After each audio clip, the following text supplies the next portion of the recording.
one of the great points in the film was the observation of David Browning, the Mayberry deputy impersonator, regarding Don Knotts' portrayal of Barney Fife. What, in your opinion, makes Don Knotts one of the best comic actors in media history? After spending time with David Browning and him kind of explaining the comedic genius that Don Knotts was, and him actually working with him and being around him, his physical comedy is just on another level.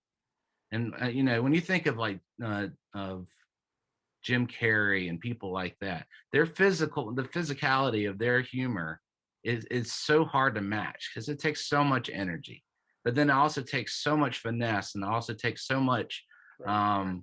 a little bit of craziness, but also just a complete sense of self, I think. And I think Don Knotts, when he wasn't on camera, he was completely opposite of what Barney Fife was. Right. So to him come onto a set and create that character and be that character, and it's so hard to replicate him.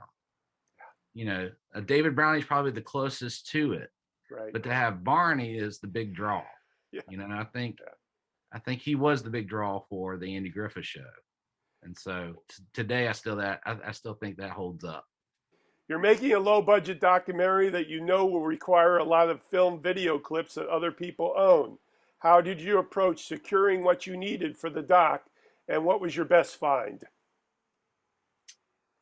Alan Newsom, the Floyd the Barber tribute artist, they've been doing this for over 20 years. And so his wife's a photographer, and they've had a lot of video footage as well.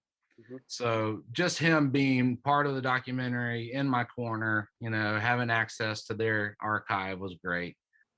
I mean, go into the Andy Griffith Show, you're talking licensing some of the photos from Getty's Images. And Right. so that's easy. Right. But you're also making a documentary where some of those clips are astronomically expensive.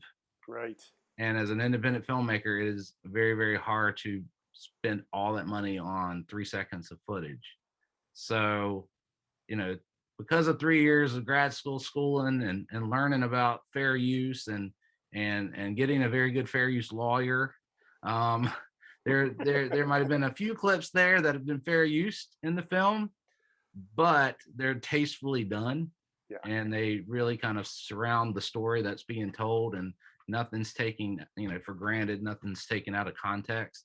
Yeah. And so I think for me, I tried to license as most I could, including the fishing hole song. I did license that. And even, kind of included in that license when it showed up in other country songs, or if it showed up in a whistling contest, just because, it's so iconic. Okay.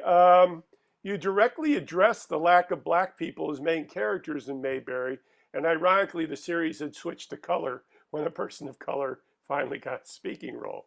Given that Mayberry is a town in the South, is the historic context of when the series took place important to note if you're a fan of the series, in your opinion? I think it's very important to note and to understand the context of what was going on back then. Right. They were also cognizant of, when they had African Americans on the show, that they were background players for the most part.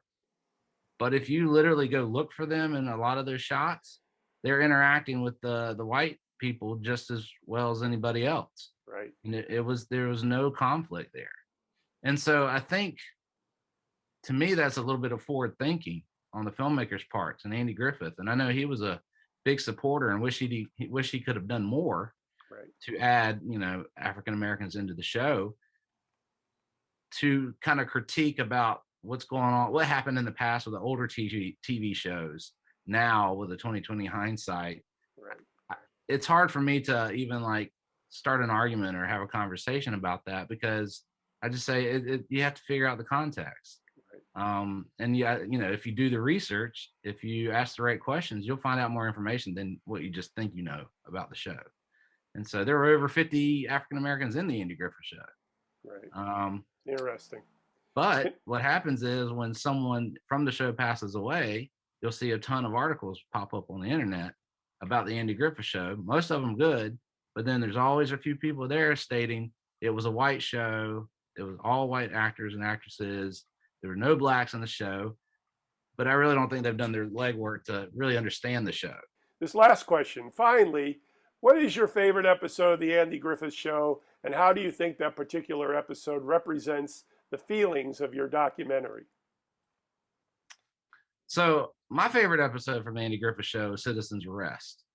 And, for me, that's a great example of kind of what's going on in our world today, where you've got power over people in the street, and then people in the street trying to have power over the police.